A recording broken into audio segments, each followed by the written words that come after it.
युञ्जन्नेवं सदात्मानं योगी नियतमानसः शांतिं निर्वाण परमां मत्संस्थामधिगच्छति। इस प्रकार आत्मा को निरंतर परमेश्वर के स्वरूप में लगाता हुआ स्वाधीन मन वाला योगी मेरे में स्थिति रूप परमानंद पराकाष्ठा वाली शांति को प्राप्त होता है।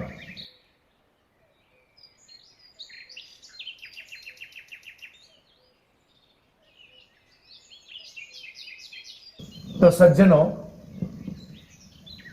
मुस्कुराइए। आप सभी को मेरा प्रणाम। जय सिया राम।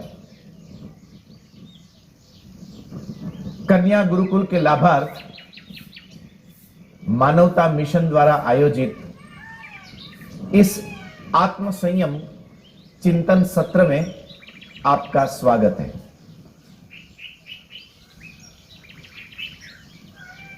हमारा ये आत्म संयम चिंतन सत्र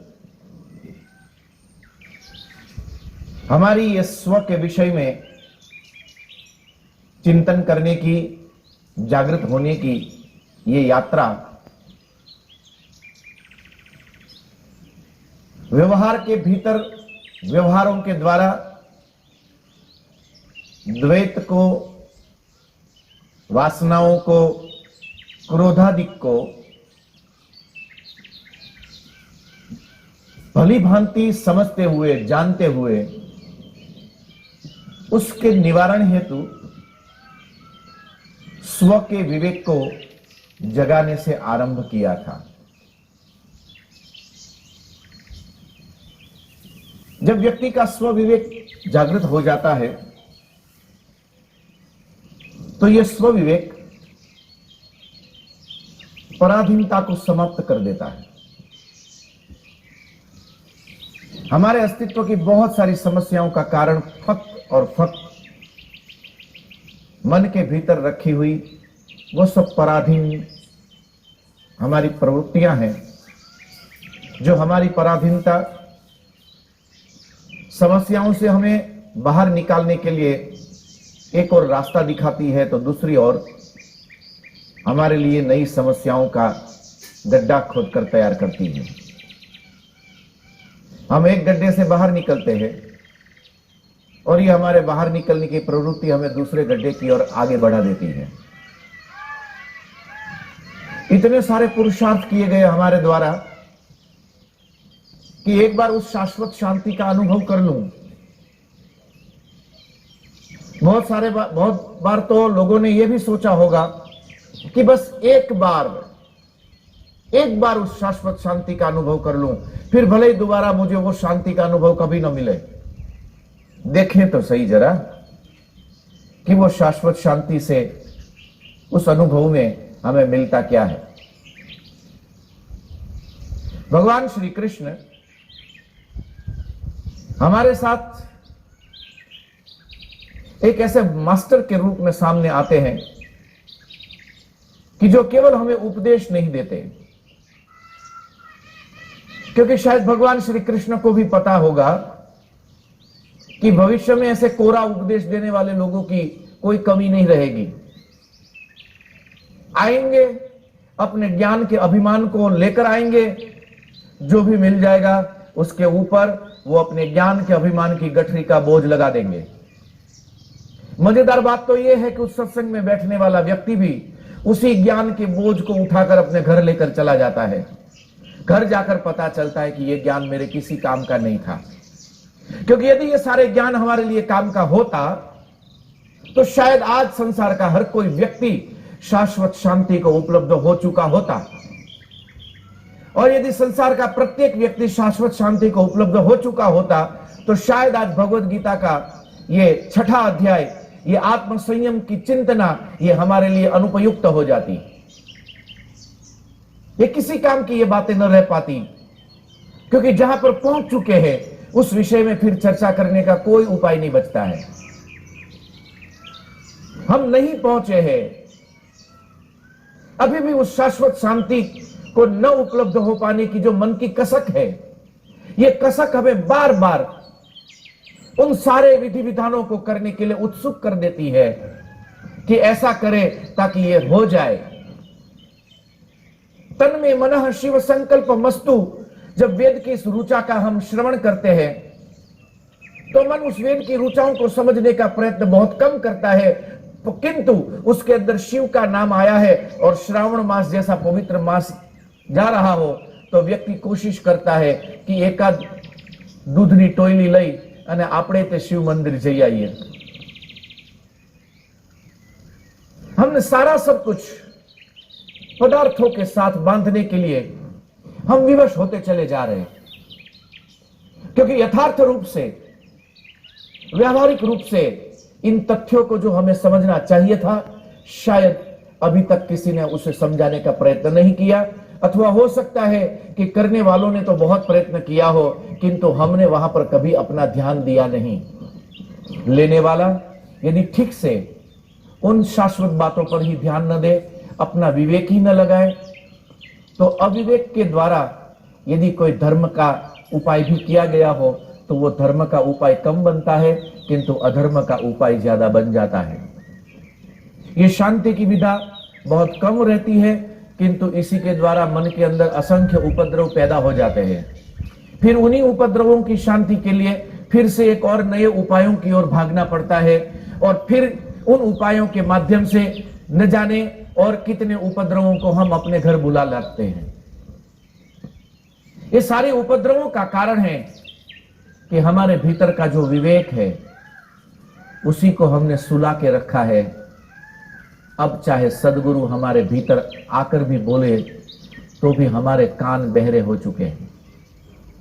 अनेक महापुरुषों ने वेदों के विषय में चर्चा करते हुए, उपनिषदों के विषय में चर्चा करते हुए, पुराणों के विषय में चर्चा करते हुए, धर्मशास्त्र के विषय में चर्चा करते हुए हमें इन सब विषयों पर बड़ी गहनता पूर्वक मार्गदर्शन दिया हुआ है।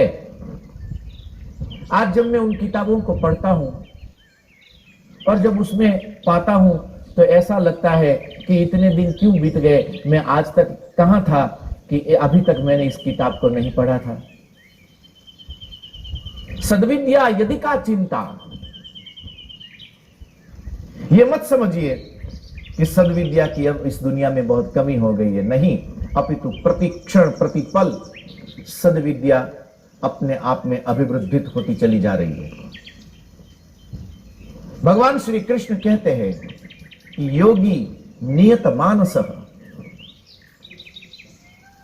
जहां आगे बोला था कि तत्र एकाग्रम मनः कृत्वा, अपने मन को एकाग्र करते हुए,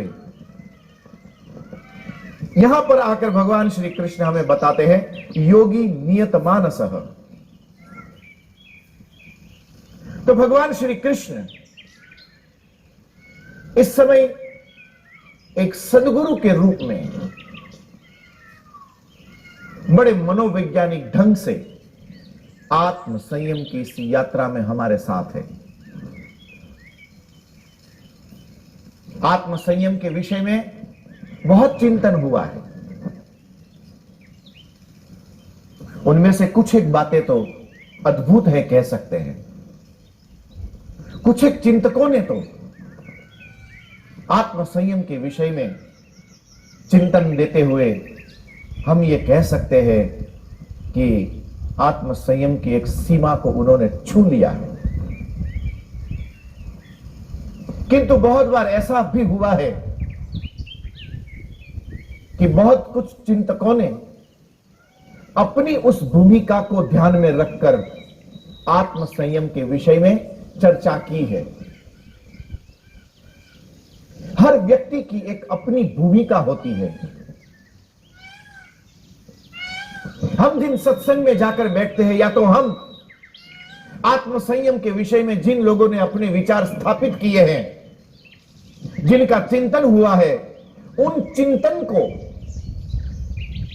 यदि हम उसके साथ यात्रा करना प्रारंभ करें तो चूंकि वो चिंतन हमारा नहीं उनका है, तो उन्होंने अपने स्तर पर पहुंचकर जो आत्म संयम के विषय में जो चिंतन होना चाहिए, जो विवेक लगना चाहिए, उन्होंने वहां से उस चिंतन का आरंभ किया। वो गलत नहीं है।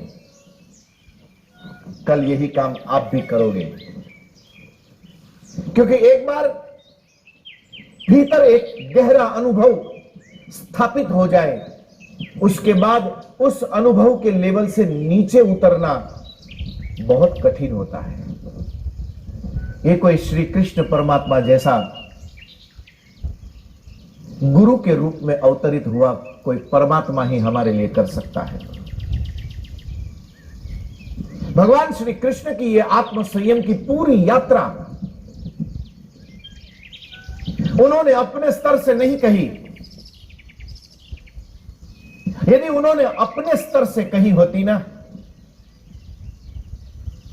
तो शायद एक मंत्र के चौथे हिस्से में, यानी कि 8 अक्षरों के अंदर उन्होंने पूरे आत्म संयम को कॉम्पैक्ट कर लिया होता। मैं तो कहता हूं कि उनके लिए 8 अक्षर भी शायद बहुत ज्यादा हो जाते। शायद श्री कृष्ण परमात्मा का एक बार मुस्कुराना ही अपने आप में आत्म संयम का एक बहुत बड़ा प्रवचन हो जाता। वो जिस स्थिति में है, वो जिस भूमिका में है, यदि वो अपनी भूमिका से बोलते तो आत्म संयम के इस विषय पर बहुत बहुत कम चर्चा हो पाती, बहुत कम चर्चा हो पाती। किंतु ये उन्हीं की उदारता है, ये उनके भीतर के उस गुरुत्व का एक कारण है कि ये पूरी चर्चा श्री कृष्ण परमात्मा नहीं अपितु अर्जुन की भूमिका से आरंभ हुई। जितने लोग पुण्य चित्त है, जितने लोग आस्थावान हैं, जो लोग थोड़ा बहुत भी कर्म में प्रवृत्ति रखना जानते हैं, भले ही उसमें वासनाओं की वजह से कभी कर्म से भागने की भी प्रवृत्ति करता हो, कोई चिंता नहीं। यदि अर्जुन भाग सकता है तो हम भी भाग सकते हैं। अपने आप को भी धर्म के नाम पर इतना सताना ठीक नहीं होगा।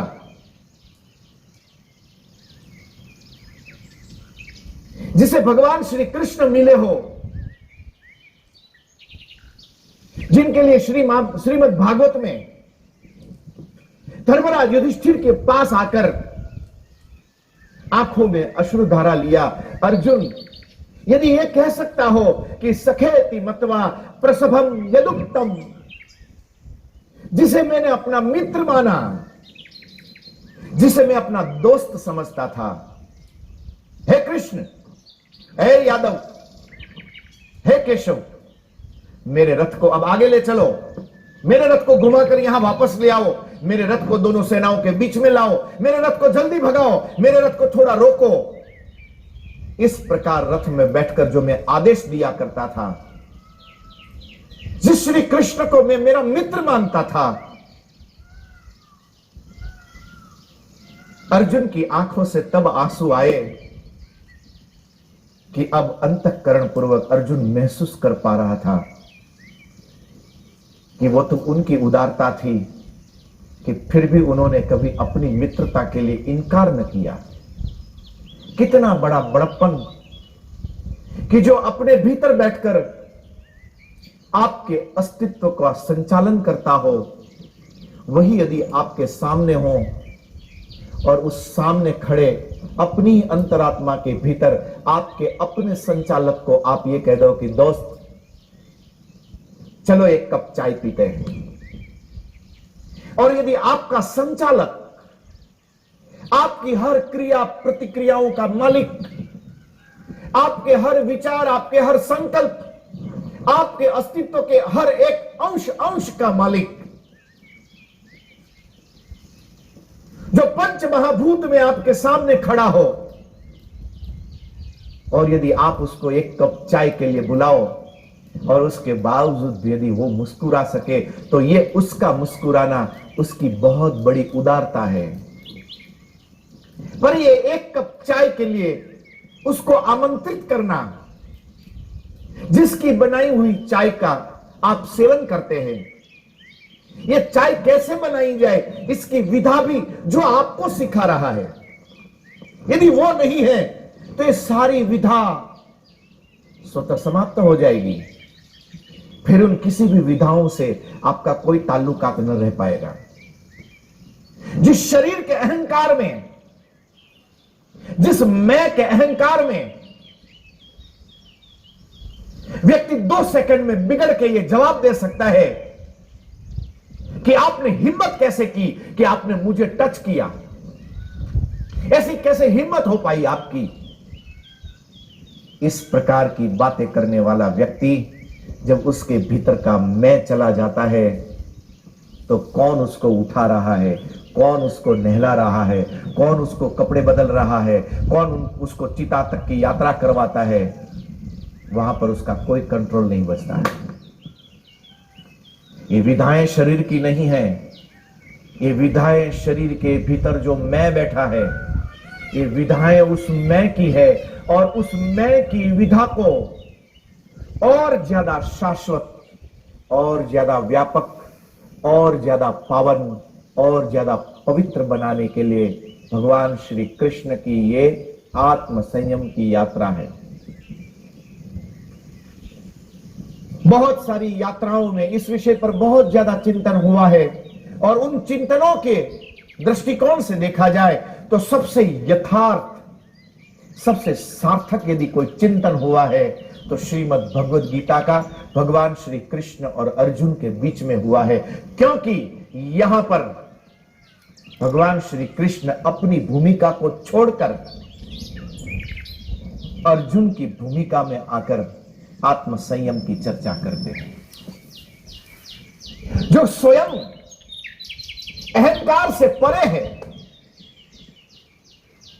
जो स्वयं इस पूरे ब्रह्मांड का नियंता है। आप एक महंगी घड़ी खरीद कर ले आए कल, और उस घड़ी के अंदर आप अपना समय सेट कर ले। बहुत लोगों को आदत होती है, पता नहीं ऐसी क्यों आदत होती है, घड़ी को 10 मिनट आगे करके रखते हैं। मेरे आत्म संयमी साधक,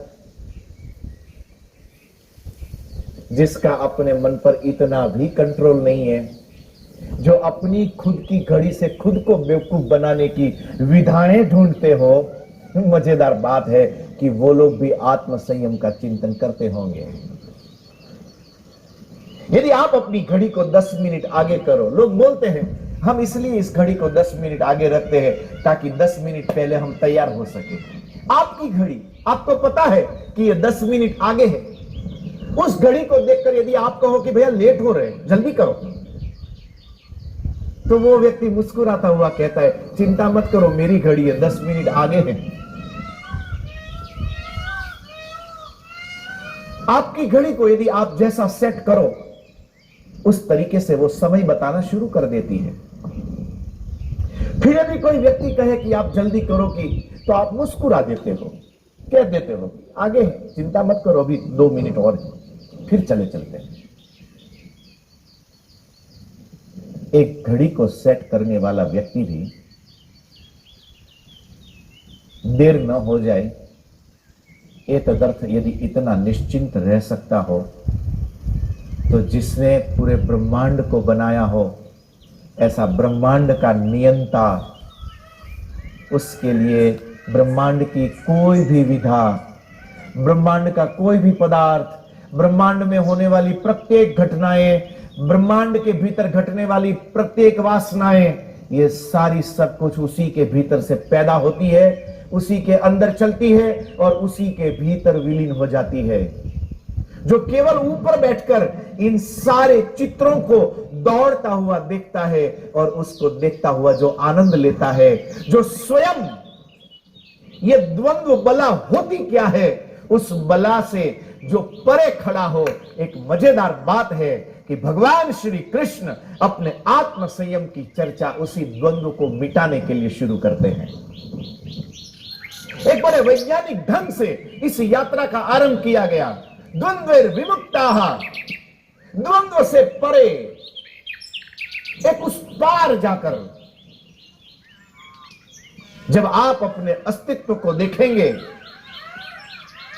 क्रोध, लाभ, हानि, ये सब कुछ अपने द्वारा उपजाया गया केवल अपना मन की वासनाओं का एक उपक्रम भर मात्र है। और इन्हीं उपक्रमों के वजह से आज भीतर मन की जो प्रसन्नता है, ये प्रसन्नता लगभग हम खो चुके हैं। एक बहुत बड़ी हवेली थी, उस हवेली के अंदर 25-50 नौकर काम करते थे।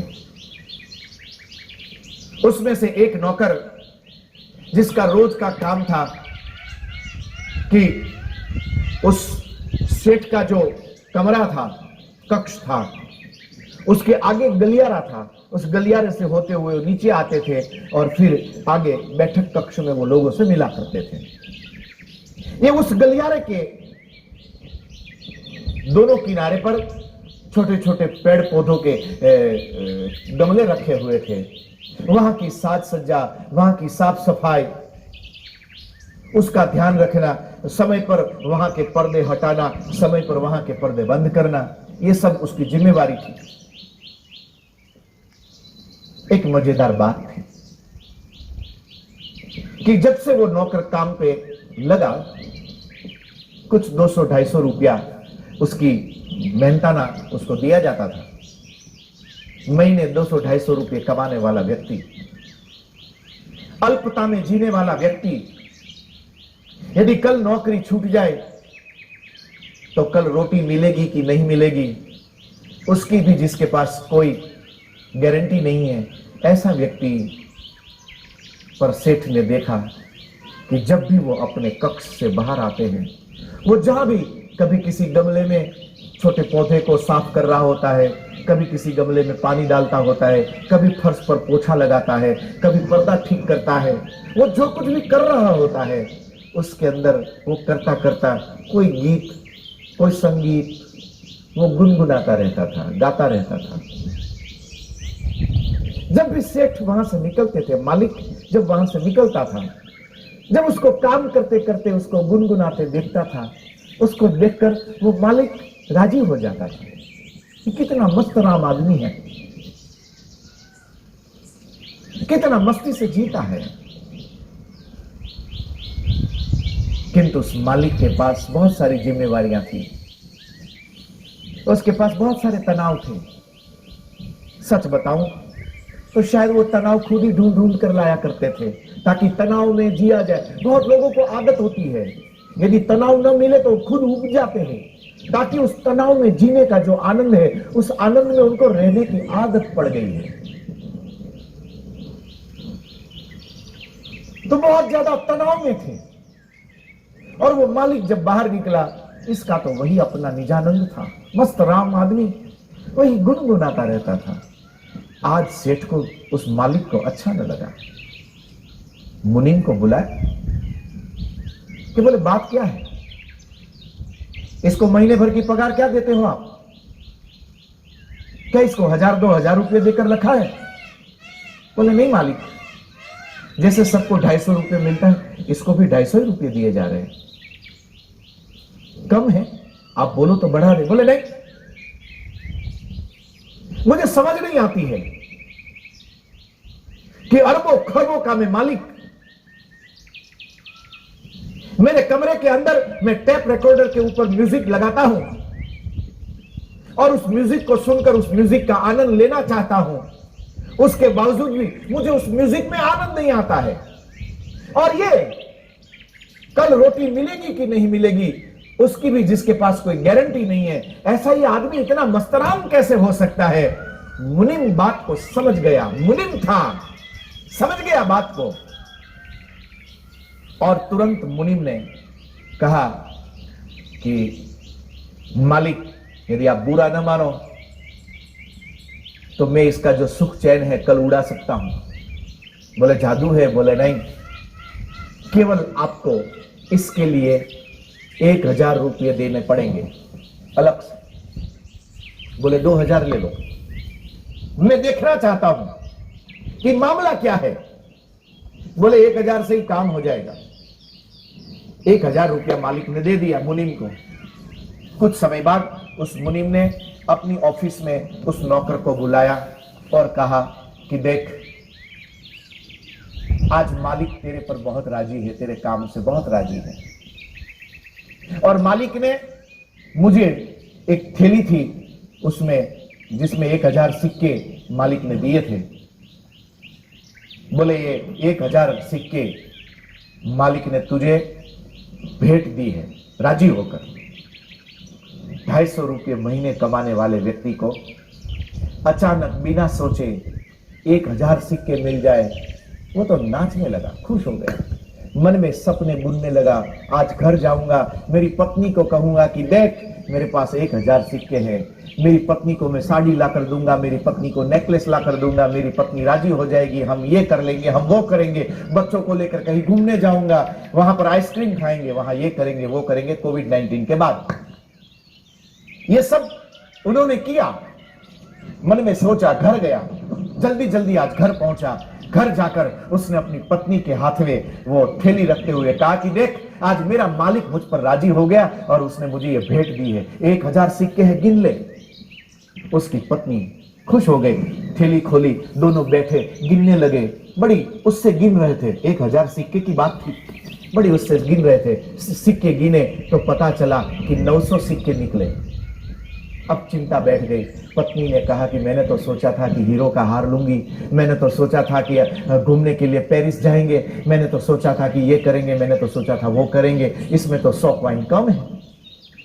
उसके मन में विचार आया कि मुनीम कितना नालायक आदमी है, मेरे 100 रुपये खा गया। मालिक ने तो निश्चित 1000 ही दिए होंगे, पर ये इतना बदमाश आदमी है कि उसने बीच में से 100 रुपये खा लिए। अब कैसे करके मैं 100 रुपये प्राप्त कर सकूं ताकि ये 1000 हो जाए, मेरी पत्नी के सारे सपने में पूरा कर सकूं। बस उस सपने को पूरा करने की लालच में, उस मुनीम के प्रति अपने वैर वृत्ति के कारण अब वो व्यक्ति की एक संगीत डूबने लगा। चेहरे से मुस्कान चली गई, वो गुनगुनाना बंद हो गया।